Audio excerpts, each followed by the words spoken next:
오늘은 로마서 10장의 말씀을 통해 종일 내 손을 벌렸노라 라는 제목으로 하나의 말씀을 나누도록 하겠습니다. 여러분, 예수님께서 이 땅에서의 모든 사역을 마치시고 하나님의 나라로 가면서 마태복음 28장 19절과 20절을 통해서 이제 예수님의 제자가 된 이들에게 지상 대명령을 행하십니다. 그것은 너희가 나의 제자가 되었다면 이제는 너희가 있는 그곳을 떠나 모든 민족을 제자 삼고 너희는 땅 끝까지 가서 나의 증인이 되라 라는 말씀을 예수님께서 하셨습니다. 예수님의 마지막 그 말씀, 이 놀라운 말씀, 우리 인류가 순종했을까요? 순종하지 않았을까요? 정말 놀라운 사실은 초대교회 이후부터 1780년에 이르기까지 선교에 관한 한 전 지구상의 모든 교회가 눈을 감고 있었다라는 사실입니다. 물론 소수의 사람들이 선교를 하긴 했지만 전 교회적으로 선교에 대한 관심을 갖고 선교가 얼마나 중요한지를 깨닫고 선교하는 그 일은 1세기부터 1700년대까지는 깜깜한 암흑의 시대를 보냈다라는 사실입니다. 그래서 선교가 이루어지지 않고 있는 그 어느 때 1787년 영국에서 살고 있는 19살의 청년이 예수님을 회심하여 믿게 됩니다. 예수님을 믿게 된 다음에 그는 좋아하는 것이 달라졌습니다. 성경이 너무 좋아졌습니다. 그래서 그는 19살의 청년은 날마다 성경을 읽기 시작합니다. 근데 성경을 읽다 보니까 성경 곳곳에 복음을 전하는 것, 그건 믿지 않는 사람들에게 예수님의 복음을 전하는 것, 정말 선교의 책임을 강조하고 있음을 이 19살의 청년은 깨닫게 됩니다. 그리고 이 청년은 기도합니다. 하나님, 아직 한 번도 복음을 듣지 못한 지구상의 사람들에게 저를 보내시고 복음을 전하게 하소서. 여러분, 이 19살의 청년의 직업은 구두 수송공이었습니다. 14살 때부터 구두를 고치는 일을 살다가 19살에 이제 예수 그리스도를 영접한 그는 이제 구두 수송공의 일을 변함없이 하지만 어느 순간 자기 방 한쪽에다가 3개의 지도를 붙였다라고 합니다. 그리고 세계 지도를 보면서 아직 복음을 접하지 못한 곳에 한 곳 한 곳을 다 표시해 나가기 시작했다라고 합니다. 그리고 그뿐 아니라 하나님께서 저 많은 나라 가운데 나를 어느 나라로 보내는지 모르기 때문에 그는 특별한 훈련을 합니다. 그는 공부를 하기 시작하는데 언어 공부를 하기 시작합니다. 혼자 독학으로 헬라어를, 라틴어를, 구약 성경의 언어인 히브리어를, 그리고 이탈리아어를, 독일어를, 그리고 프랑스어를 그는 하나님께서 어느 나라로 가게 하실지 몰라서 그 언어를 습득하기 시작했다라고 합니다. 어느 날은 선교에 대한 마음이 뜨거워져서 목사님들 모임에 가서 이런 이야기를 했다라고 합니다. 목사님들, 제가 성경을 읽어보니까 선교가 정말 중요하다라고 합니다. 목사님들, 선교해야 됩니다. 목사님들에게 이 젊은 20살의 청년이 이야기를 했대요. 근데 그 자리에는 영국의 유명한 신학자였던 리랜드 박사라는 분이 있었습니다. 근데 그 리랜드 박사가 이 19살의 20살의 청년에게 이런 이야기를 했다라고 합니다.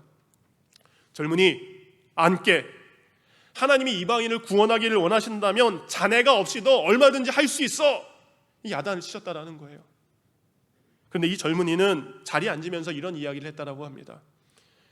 박사님, 맞습니다. 하나님께서는 박사님이나 제가 없이도 복음을 이방인들에게 전할 수 있습니다.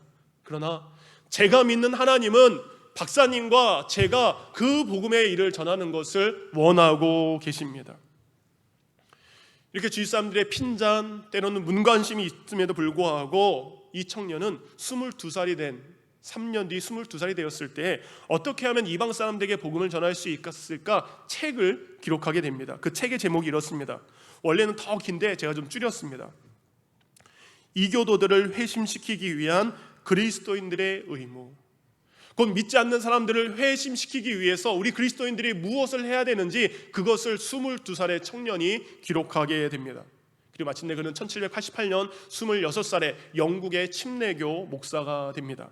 그리고 1792년 그가 30살이 되었을 때 침례교 목사님들이 모인 자리에서 이사야 54장 2절과 3절을 통해 역사에 남을 명설교를 그날 하게 됩니다. 그날의 본문이 바로 앞에 있는 말씀입니다.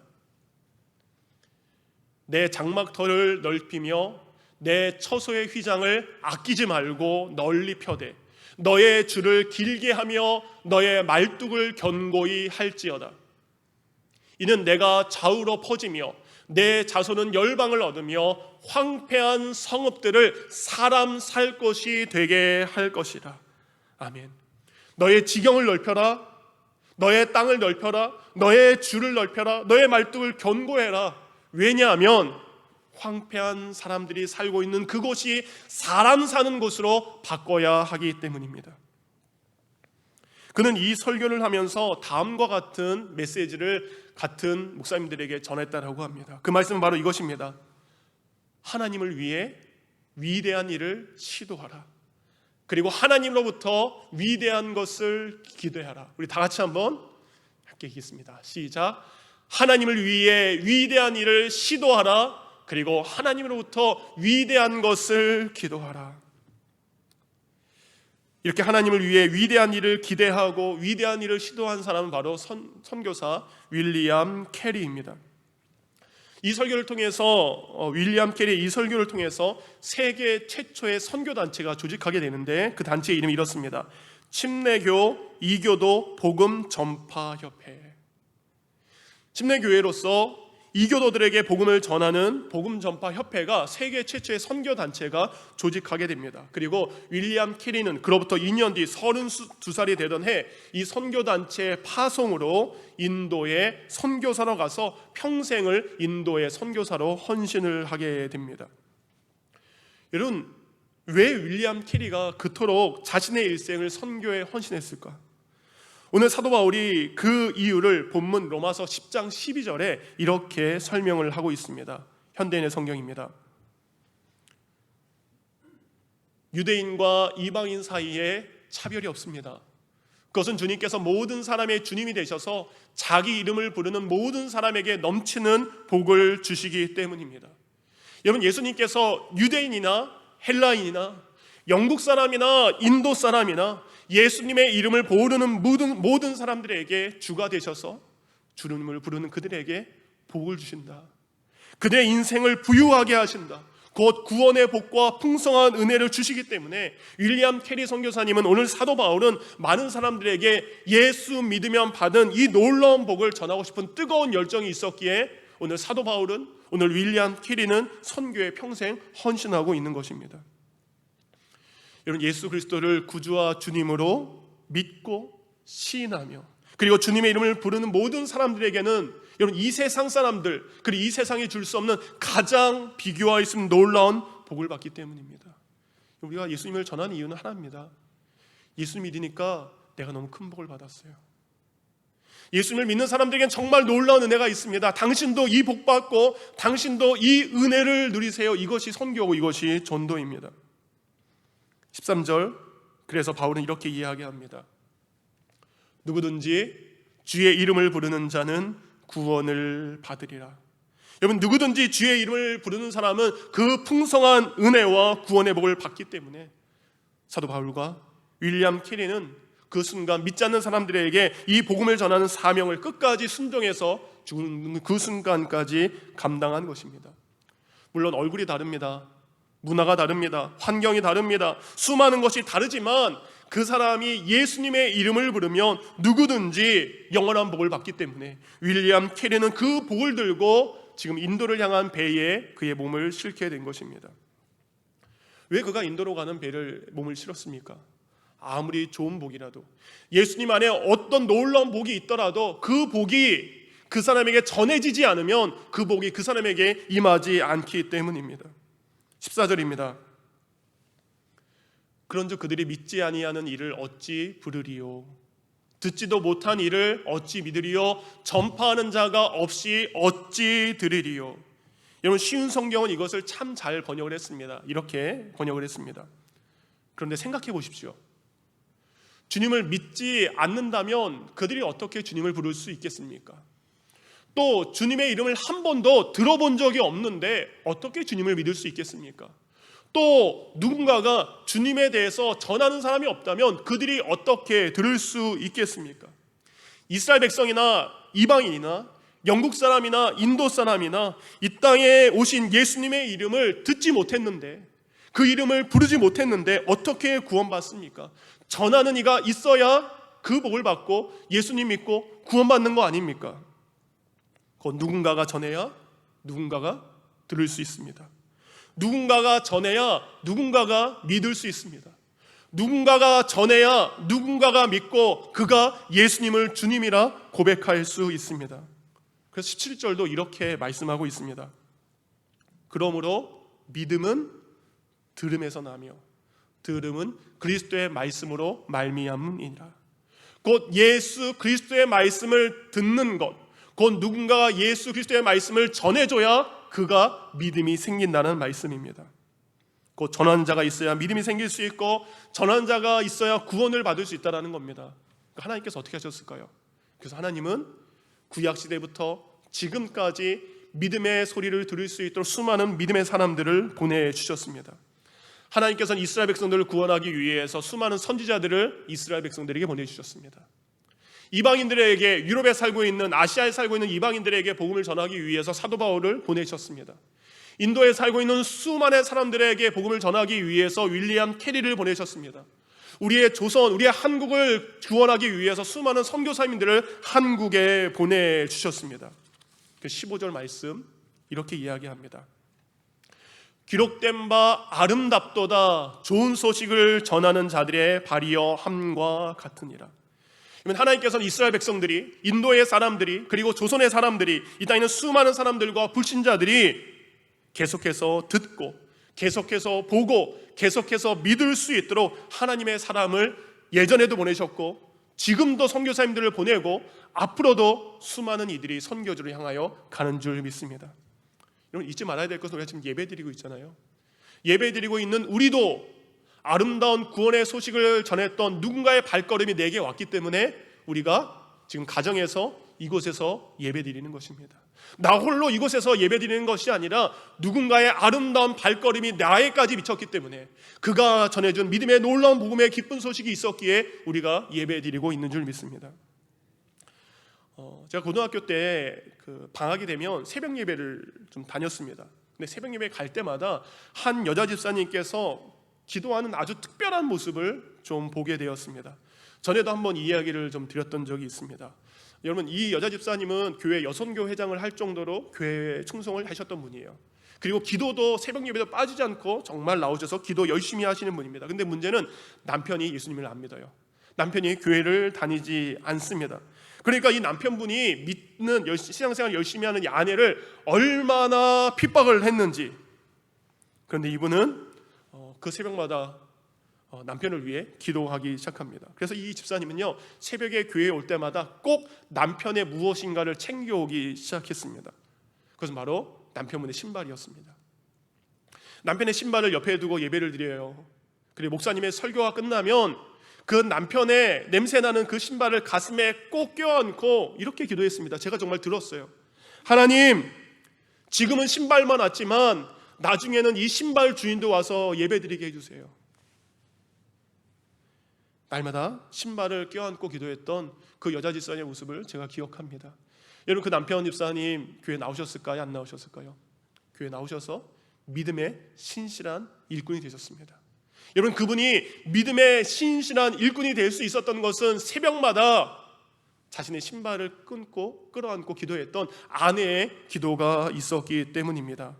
사랑하는 성도님들, 우리가 포기하지 않고 기도할 때 믿음의 일들이 일어나는 줄 믿습니다. 그런데 이런 구원의 일들이 바로 일어나지는 않는 것 같습니다. 모두에게 기도의 응답이 이렇게 바로 되는 것 같지는 않습니다. 누군가는 1년 만에 기도의 응답을 받을 수도 해요. 누군가는 정말 영혼 구원을 위해서 10년을 기도하며 걸릴 때도 있습니다. 우리가 전하기만 하면 바로 듣고 쉽게 받아들여 구원받을 것 같은데 성경은 그렇다라고 말씀하지 않습니다. 16절 말씀 이렇게 되어 있습니다. 쉬운 성경은, 그러나 이스라엘 사람들 모두가 기쁜 소식을 받아들이는 것은 아닙니다. 그래서 예언자 이사야는 주님, 우리가 그들에게 전해준 말을 믿는 자가 과연 있었습니까? 라고 탄식했습니다. 하나님께서 이사야뿐만 아니라 수많은 선지자들을 보내서 그들로 하여금 하나님의 말씀을 이스라엘 백성들에게 듣게 했지만 이사야는 하나님께 의문합니다. 하나님, 우리가 전했지만 정말 그들이 듣고 정말 그들이 믿었습니까? 이사야의 탄식 소리가 우리에게 들리고 수많은 선교사님의 탄식 소리가 우리에게 들립니다. 하나님, 우리가 전했지만 누가 지금 그 말씀을 믿었습니까? 윌리엄 캐리의 인도 선교도 쉽지 않았습니다. 인도 사람들을 구원하기 위한 원대한 꿈을 가지고 인도에 도착했지만 도착한 지 얼마 안 돼서 윌리엄 캐리 선교사님의 아들 피터가 말라리아로 생명을 잃게 됩니다.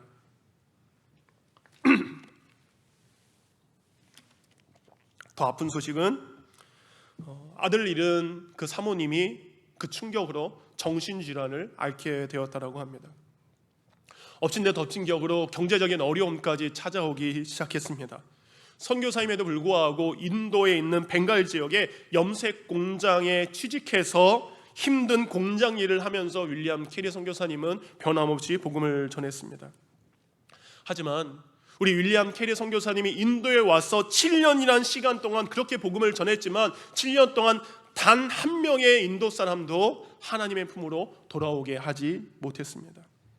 더 안타까운 일은 당시 인도를 지배하고 있었던 영국의 동인도 회사가 이 벵갈 지역에서 복음을 전하고 있는 이 윌리엄 캐리 선교사님을 추방하게 됩니다.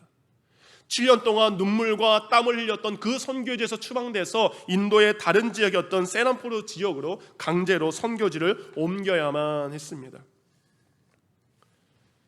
이런 어려운 상황 가운데 윌리엄 캐리 선교사님은 인도 선교를 포기하지 않습니다. 그리고 다시 한번 세람푸르에서 만나는 모든 사람들에게 예수님의 이름, 예수 그리스도의 이름을 전하기 시작하고 예수 그리스도의 이름의 복음의 능력을 그들에게 증거하기 시작합니다. 그리고 마침내 1800년 윌리엄 캐리 선교사님이 39살이 되었을 때 힌두교를 믿었던 크리슈나 팔이라는 사람이 겐지스 강에서 인도 역사상 처음으로 침례를 받는 놀라운 일이 일어나게 되었습니다. 인도 최초의 회심자였던 이 팔은 예수님을 믿으면서 그는 두 가지를 반대하기 시작합니다. 인도에는 신분의 차이를 두는 카스트 제도가 있죠. 성경을 보니 하나님은 차별하지 않으세요. 예수는 모든 사람을 사랑하세요. 그래서 자신은 높은 계급의 사람이었지만 자신의 딸이 사랑하는 저 하층 계급의 사람과 결혼을 시키면서 카스트 제도를 반대하기 시작합니다. 그리고 우상 숭배를 반대하는 것 때문에 그는 2000명의 사람들에게 끌려가서 역사의 기록에 의하면 재판에 넘겨지기도 했습니다. 그렇지만 팔은 끝까지 믿음을 지켰고 그리고 그 후로도 20년 동안 윌리엄 캐리 선교사님과 함께 인도 땅에 인도 사람들에게 복음을 전하는 믿음의 사람의 삶을 살게 됩니다. 하나님도 오늘 이사야에게 우리가 전한 것을 누가 믿었습니까? 라는 외침에 18절에 이렇게 이야기하십니다. 그러나 내가 말하노니 그들이 듣지 아니하였느냐?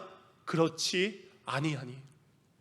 그 소리가 온 땅에 퍼졌고 그 말씀이 땅끝까지 이르렀도다 하였느니라.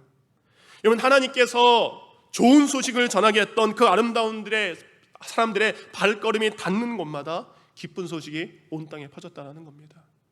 그리고 땅끝까지 그 생명의 말씀이 증거되었다라고 합니다. 그러니까 선교사님들이 전했던 그 소식은 7년 동안 아무것도 없었지만 여전히 인도 땅에 외치는 자가 되었고 울리는 메아리가 되어서 회심자들이 생기는 놀라운 역사로 바뀌게 됩니다. 로마서 11장 2절에 이사야가 탄식하고 있는 것처럼 엘리야도 하나님 앞에 탄원하는 소리가 들립니다. 2절 하반절과 3절입니다. 성경이 엘리야를 가리켜 말한 것을 알지 못하느냐? 그가 이스라엘을 하나님께 고발하되 주여 그들이 주의 선지자들을 죽였으며 주의 제단들을 헐어버렸고 나만 남았는데 내 목숨도 찼나이다 하니. 여러분, 엘리야는 갈멜산에서 850대 1의 영적 전쟁에서 승리합니다. 근데 왕비 이세벨에 의해 죽을 위험에 처하게 됩니다. 이때 엘리야는 좌절합니다. 낙심합니다. 하나님의 사람이라고는 아무도 없고 자신만 남은 이 시대의 아픔을 가지고 하나님 앞에 고발하기 시작합니다. 하나님께서는 그런 엘리야에게 이렇게 이야기하십니다. 로마서 11장 4절과 5절 말씀입니다. 그에게 하신 대답이 무엇이냐? 하나님 저만 믿고 있지 않습니까? 라고 하는 엘리야에게 하신 말씀이 무엇이냐? 내가 나를 위하여 바알에게 무릎을 꿇지 아니한 사람 7,000명을 남겨두었다 하셨으니 그런즉 이와 같이 지금도 은혜로 택하심을 따라 남은 자가 있느니라. 하나님의 말씀 앞에 엘리야만 은혜를 입은 것이 아니라 엘리야처럼 하나님의 택하심을 받은 수많은 사람들이 그 시대에도 동일하게 있음을 말씀하고 있습니다. 곧 엘리야만 혼자 믿게 하신 것이 아니라 엘리야와 함께 더불어서 믿을 수 있는 택한 사람들을 인도 땅에도, 그리고 모든 사람이 우상 숭배를 했던 그 아합 왕 때도 하나님은 예비하시고 준비하셨다는 사실입니다. 윌리엄 캐리 선교사님이 첫 열매를 맺기까지는 너무나 힘들었지만 그 뒤에는 아름다운 열매가 이어지기 시작합니다.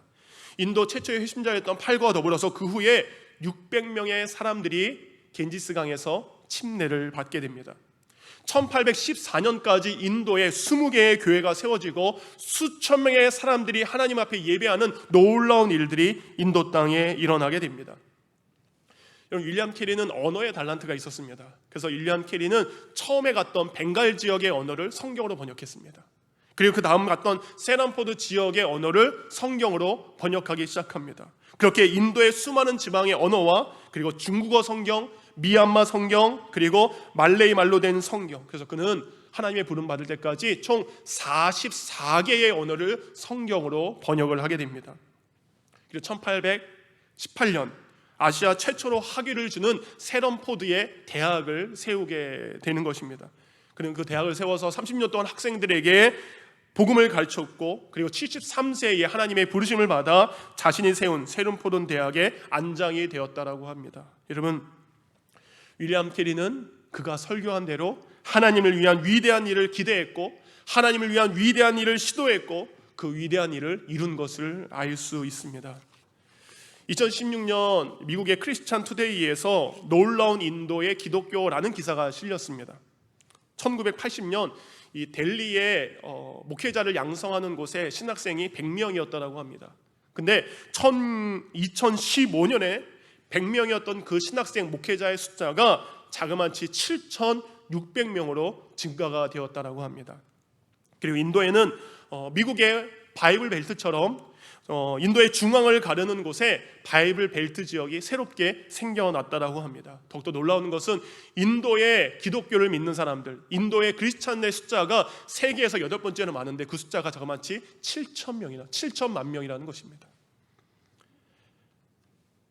그렇게 인도는 윌리엄 캐리의 아름다운 헌신을 통해 수많은 사람들이 예수 그리스도를 영접하는 놀라운 나라가 되었습니다. 그런데 여러분, 윌리엄 캐리를 인도에 파송했던 그 영국, 우리나라의 토마스 선교사를 파송했던 영국, 수많은 선교사와 수많은 믿음의 신학자들과 그리고 위대한 설교자들을 배출했던, 그래서 기독교의 중심국가였던, 그래서 1904년 영국의 웨일즈 부흥이 1907년 평양의 대부흥까지 이루게 했던 그 영국이 100년 후가 지난 지금 어떻습니까? 영국에 있는, 그리고 영국 웨일즈에 있는 수많은 교회가 술집으로, 나이트 클럽으로, 그리고 동양의 그 작은 나라에 선교사를 파송했던 이 웨일즈의 하노버 교회는 작년으로 모이는 사람이 11명밖에 되지 않습니다. 그렇게 조선의 선교를 파송했던 그 하노버 교회는 이제 목회자가 없어서 11명의 성도들이 돌아가면서 설교를 하게 되는 처지에 이르렀다고 합니다. 1983년 통계이지만 영국에서 무교였던 사람의 숫자가 31%에서 53%까지 늘어났다고 합니다. 영국의 국교의 신자들은 40%에서 15%까지 줄었다고 합니다. 더욱더 충격적인 건 정기적으로 주일날 교회에 출석하는 사람은 4만 5천 명밖에 되지 않는다는 놀라운 충격의 보고를 신문기사에서 보게 되었습니다. 로마서 10장 19절을 보면 이방인과 이스라엘 사람에 관한 말씀입니다. 근데 마치 이 이야기가 영국과 인도에 관한 말씀처럼 들리기도 합니다. 여러분, 인도는 지금 믿는 사람의 숫자가 7천만 명에 다르지만 인도는 7천만 명에 달하지만 영국은 주일마다 예배드리는 사람의 숫자가 4만 5천 명밖에 되지 않습니다. 이 로마서 10장 19절의 말씀이 다시 한번 로마에 있는 그리스도인들에게 자극이 되어서 은혜의 때를 회복하기를 원합니다.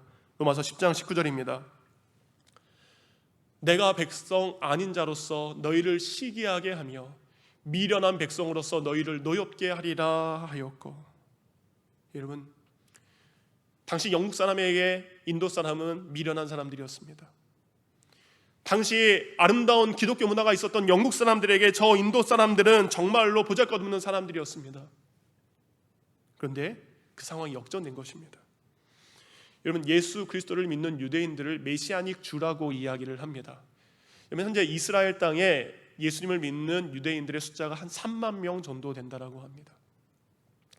유대인 숫자는 그보다 훨씬 더 많습니다. 그들은 이방인보다 우리보다 더 많이 하나님에 대해서 들었고, 더 많이 하나님에 대해서 알고 있고, 더 많이 하나님에 대한 복음을 들었음에도 불구하고 참된 복음의 비밀을 깨닫지 못하고 믿지 못하고 체험하지 못했기 때문에 지금 이방인의 숫자는 전 세계 헤아릴 수 없을 정도 수많은 사람이 믿지만, 먼저 복음을 들었던 유대인들은 그 복음에서 너무나 소외된 것을 알 수 있습니다. 우리 삶도 이럴 때가 있어요. 내가 다른 사람보다 먼저 교회에 나왔습니다. 그리고 더 많은 설교를 들었습니다. 그런데 복음의 비밀을 알지 못하고 신앙생활을 할 때가 있습니다. 기도해야 된다는 얘기를 들었지만 기도하고 실천하지 못하는 우리의 모습을 봅니다.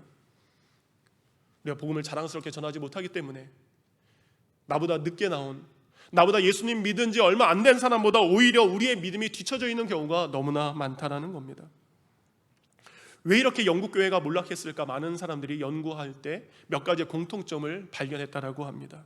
그것은 바로 말씀은 알지만 말씀의 권위를 무시하는 자유주의, 세상의 풍조를 따르는 세속주의, 나눔과 섬김을 외면한 물질주의와 성공주의 때문에 영국 교회가 몰락한 것입니다.